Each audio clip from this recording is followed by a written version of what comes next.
Welcome to News Round, a recap of stories that made headlines during the week. Coming up, bandits attack a government primary school at Kuriga community of Chikun local government area of Kaduna State, docked 287 pupils.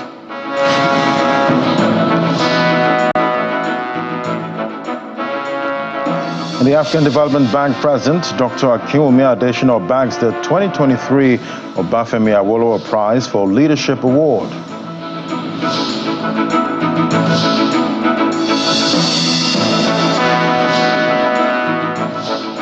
And funeral rites for the late Group Managing Director and CEO of Access Holdings, Herbert Wigwe, holds amid tributes by friends and associates.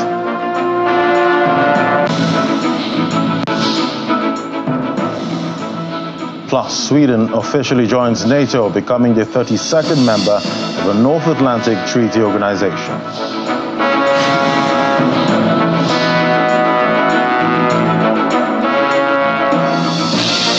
And that's News Round in VO. Begin News Round now from Kaduna, where bandits attacked a government primary school at Kuriga community of Chikun local government area of the state, abducting 287 children.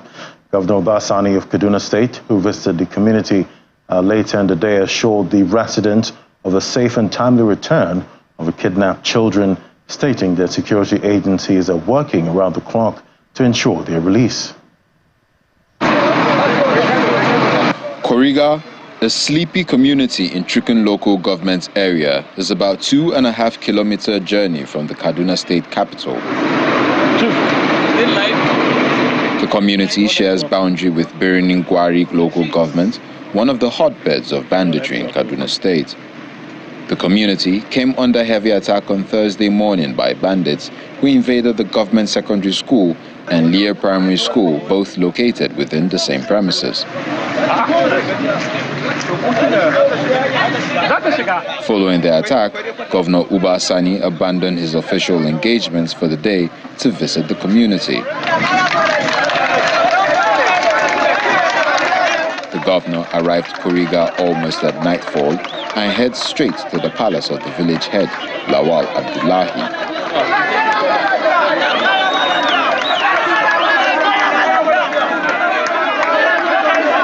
According to one of the secondary school teachers, Sani Abdullahi, 287 students were taken away by the bandits, 100 from primary and 187 from the secondary school section.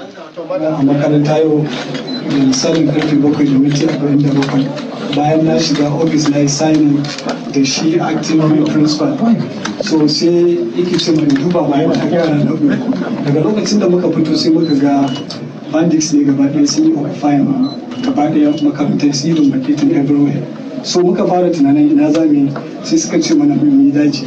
So muka yi cikin daji kuma gashi suna da yawa. Yara ne suna biye da mu almost kusan mutum 700 suna bayan banda ma primary suna pupils. So bayan mun yi cikin daji sai Allah ya ba mu mafita mu da wasu yara, sai na samu na dawo ta bayan gari, na dawo cikin gari na zo na yi report cewa ga abin da ke faruwa. So daga nan dama sun fara alfahari. While thanking Governor Sani for his prompt response to the attack, the tearful village head appeals to him for a permanent security formation in Kuriga community.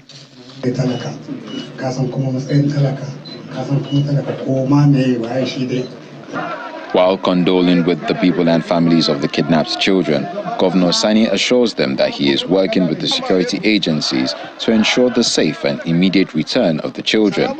He also promises to establish a permanent police station and military base in Kuriga community.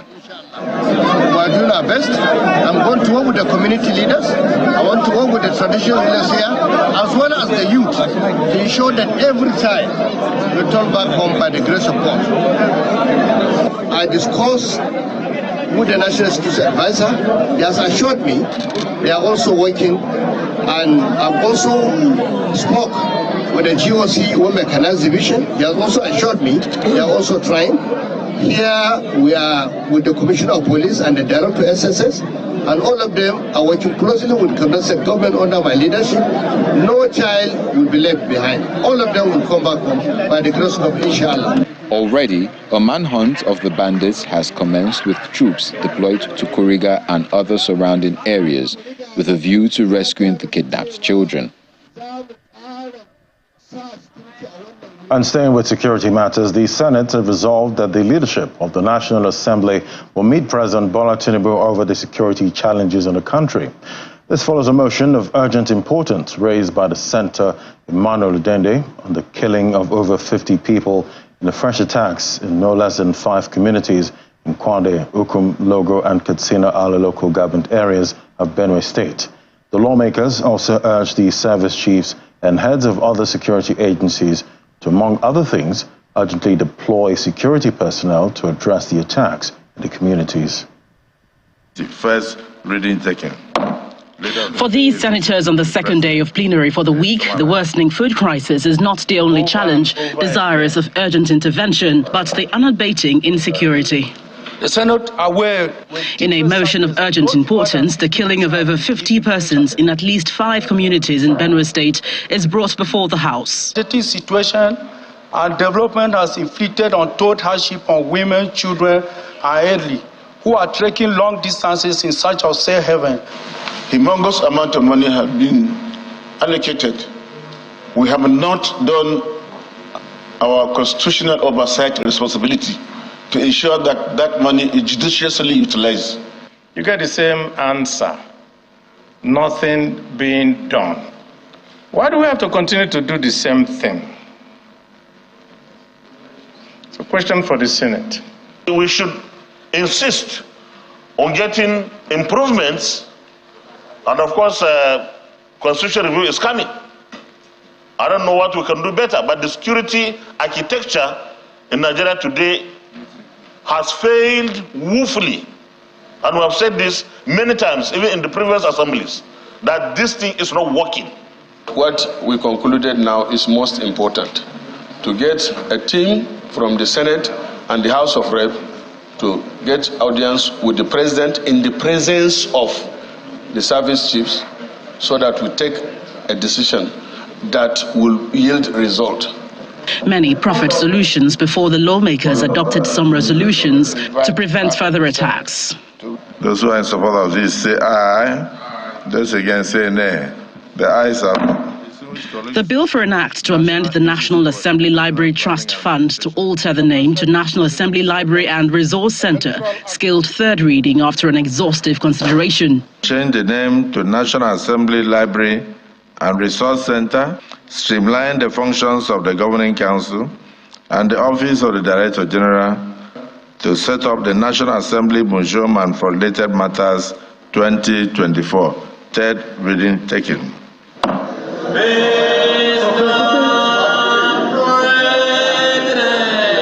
Now, after the consideration of the report on ethics, code of conduct and public petitions, the Senate also directed the Vice-Chancellor of the University of Abuja to reinstate Mr. Igwe Cyprian as a bona fide student after an alleged wrongful rustication and thereafter a written apology.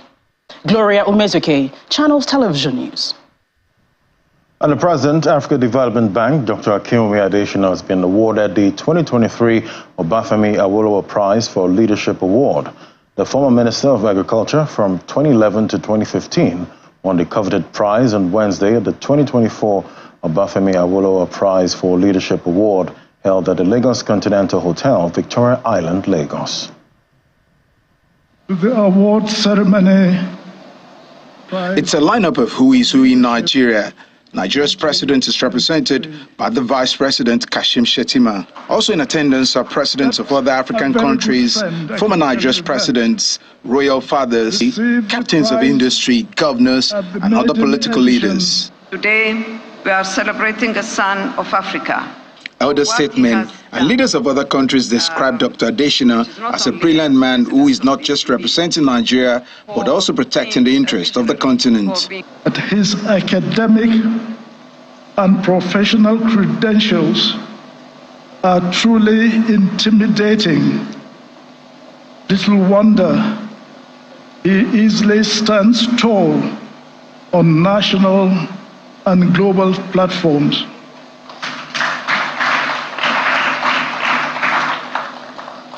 His widely acknowledged performance as Nigeria's Minister of Agriculture and 2 terms President of African Development Bank, AFDB, attests to his being fit, being a fit and proper choice as the recipient of the 2023 Obafemi Awolowo Prize for Leadership. I think you would like to know that he was Minister for Agriculture under President Obasanjo and also President Ebele Jonathan. And we all know how well he performed there. Well done. With his unrelenting passion, drive and commitment, he has equally been highly effective in transforming the African Development Bank into what it is today, as a global financial institution. Thanks to his extraordinary ability to work with people and for getting things done. Over the past 8 years, he has been instrumental in Tanzania's development agenda. Under his able leadership, the AFDB has invested massively in energy, transport, agriculture, water and sanitation, and infrastructure for regional connectivity.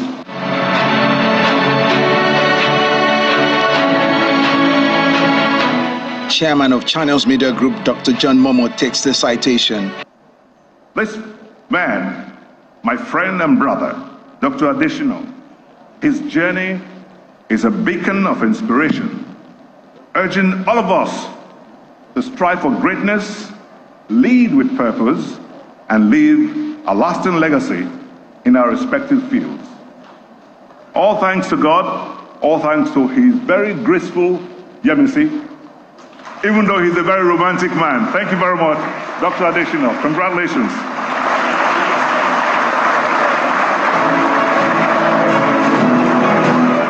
We take a light on the music, please. With this award, Dr. Akinwumi Adesina joins the league of other distinguished exemplary global icons who have won the coveted prize for leadership. My immense gratitude goes to all those who nominated me for this award. Dr. Goodluck Ebele Jonathan, my former boss, former president of the Federal Republic of Nigeria, who nominated me for this award. It was my greatest honor to serve Nigeria under him as Minister of Agriculture. My immense appreciation also goes to several global leaders who supported my nomination, including former Secretary General of the United Nations, Ban Ki-moon, Right Honorable Tony Blair, former Prime Minister of the United Kingdom, Ambassador Kenneth Quinn, the former United States Ambassador to Vietnam, and the President Emeritus of the World Food Prize Foundation in America, Professor Soji Adelaja, Distinguished Professor of Land Policy at Michigan State University, and my own dear brother and friend, Professor Patrick Bakwijian, Chief Executive Officer for the Global Center on Adaptation. Please give His Excellency a warm round of applause. Vice President Kashim Shettima says the honoree fits the bill, making the award a great way to immortalize late Chief Obafemi Awolowo. There is no doubt that time has been Chief Awolowo's ally. Time has revealed the enduring impact of his ideas and actions. As we pay homage to his memory today, let us recognize that the same power of time to judge fairly connects with the lives and accomplishments of the honorees of this prize instituted in his immortal memory.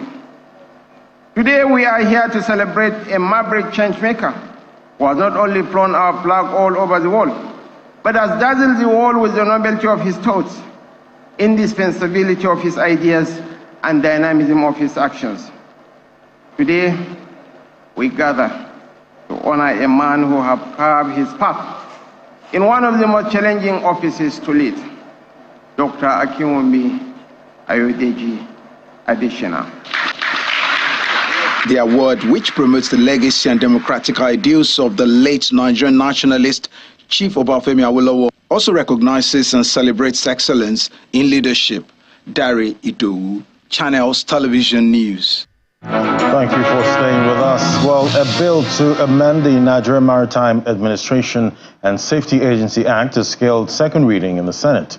The bill, sponsored by Senator Wasiu Oshinogun representing Lagos Central, was passed after a brief debate by the lawmakers. The passage came shortly after a delay in the plenary session due to an unprecedented power outage in the chamber for nearly 30 minutes. It was total blackout in the upper chamber on the first legislative day of the week. This unusual situation compelled lawmakers to temporarily stay away from the chamber.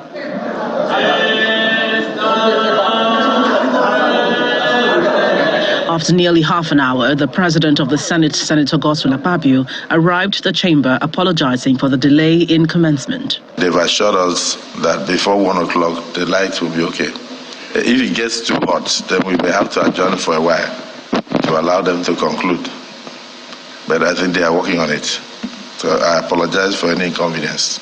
Turning attention to their legislative duties, a lawmaker moved a motion for the consideration of a bill for an act to repeal the Nigerian Maritime Administration and Safety Agency Act 2007.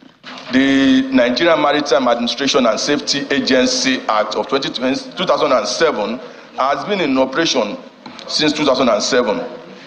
In these 16 years, operation lapses and statutory lacunas have been observed. The debate on the general principles of the bill raised several issues, including a concern that the amendment could lead to duplication of functions. Have we looked at the two acts?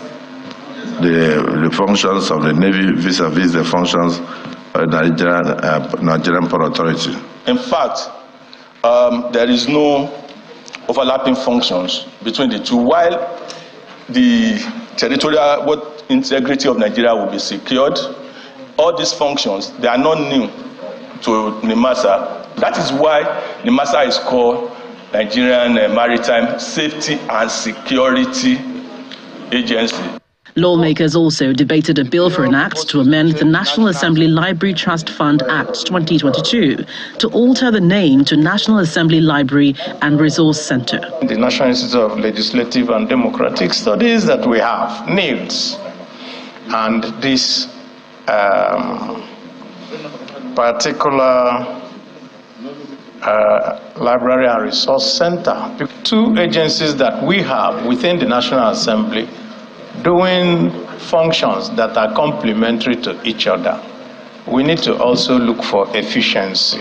Let's have the Library and Resource Center, and thereafter we look at their functionalities thereafter, and then we see whether they need to come together as one. So those who are in support of the motion that this bill be now read a second time, say aye. Aye. Those against say nay. The ayes have it. For the first time in a while, plenary concludes in about 2 hours with a promise to investigate the power outage. From the National Assembly, Gloria Umezuke, Channels Television News.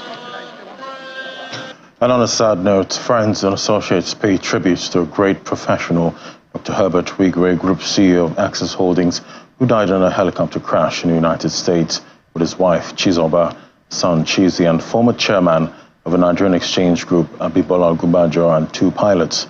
The event, which held at the Eco Hotel Lagos, has the highest roll call of bankers, industrialists, government officials, and media executives in recent times.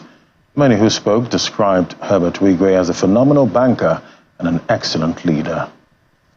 My burdens gladly bearing. High-profile personalities making their way into the hall for the night of tribute, celebrating professional excellence. The roll call includes family members, colleagues in the banking industry, business associates, state governors, ministers, and the central bank team.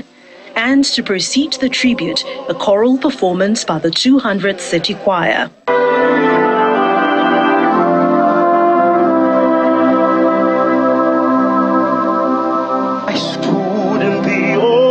Jerusalem, beside the temple there. The hall filled to capacity, all in honor of the man who epitomized hard work, excellence, and played a key role in the transformation and growth in the banking sector.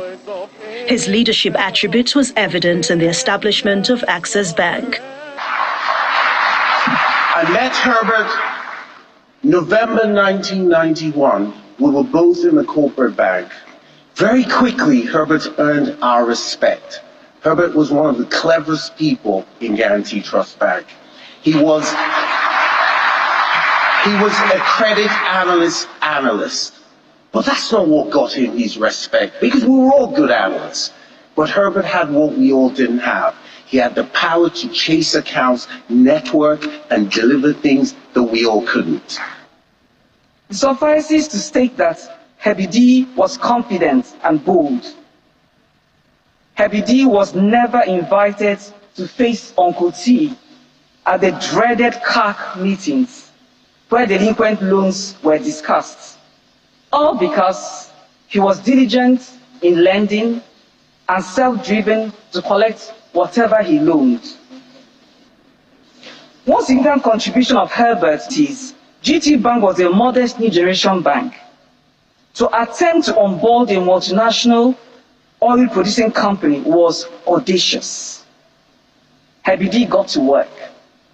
He closely marked the local treasury team of the corporation, made great friends with them, often using his personal resources to bond over Friday night drinks. He reached the head office team where the approval would come from. He tenuously presented the services and products I had for them and arranged management meetings until they completed and sent in those account opening forms. Herbert was an AGM at the time and got the trophy for making it happen from his sheer tenacity and boldness. Others shared deep memories of the phenomenal Herbert while in school. For many, he was a distinguished scholar and one to be remembered always. So I have known Herbert for 46 years. He joined us in 1978 in our Form 2. His father moved him from Federal Government College, Sokoto, and he came to Federal Government College, Warri. And when he joined us, he displayed certain character traits which distinguished him and set him on the path of greatness from an early stage. So I stand here before you to celebrate Herbert. It's not about how long he lived, but how well he lived. Herbert lived a great life. I've known Herbert for over 36 years. He read accountancy, I read banking and finance. He was a year ahead of me. He remains a beacon of light and hope. Was a top-notch professional banker with sterling qualities. And more tributes from those who had a personal encounter with a consummate banker, including businessman Aliko Dangote, who could not hold back his tears. Herbert was a visionary role model, a fortune, and a perfectionist who gave so much of himself. Is no longer here with us, but his transformative strides are seen all over our economic landscape and even in the heart of social milieu in Nigeria and the rest of the world. The CBN governor and the Minister of Finance say the death of Herbert Wigwe dealt a devastating blow to the banking sector. As we come to terms with this loss, it is important that we celebrate the life of a man who dedicated himself to excellence and to service. Our hearts are heavy,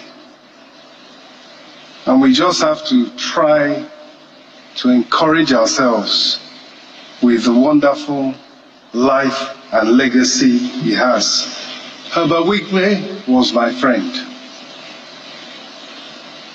He was my younger brother. He was my aburo. And like all of us here, I feel deeply pained at his passing. Herbert Wigwe left an indelible mark in the banking industry and is one man who had the ability to interface with everyone who had an encounter with him. Herbert Wigwe will always be remembered alongside his wife, son, and his business associate Abimbola Ogunbanjo, who died in the tragic helicopter crash on February the 9th, 2024.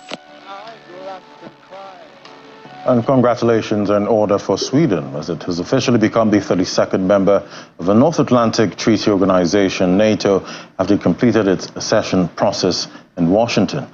Swedish Prime Minister Christensen, who was speaking at a press conference alongside U.S. Secretary of State Antony Blinken, said unity and solidarity will be Sweden's guiding light.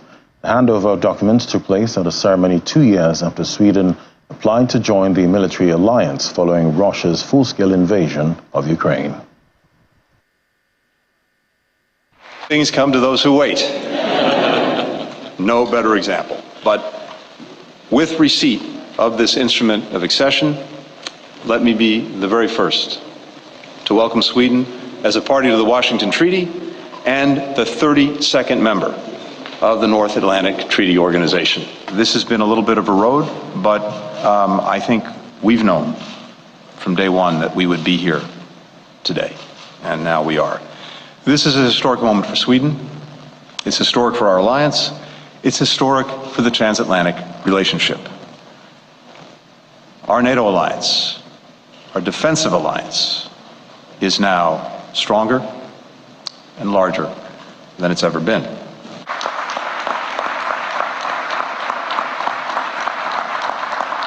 Today is a truly historic day. Sweden is now a member of NATO. We are deeply grateful for the overwhelming bipartisan congressional support for Sweden's accession and for the strong leadership from the US administration leading the way on ratification and security assurances. I would personally like to thank both President Biden and you, Secretary Blinken, for your invaluable efforts and personal commitments during the accession process.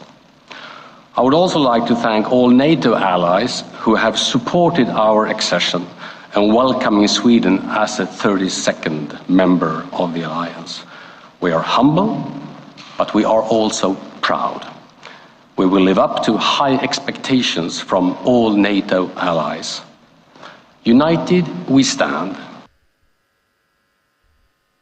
News Round for the week. Thank you for watching. I'm Ladi Williams. Bye-bye.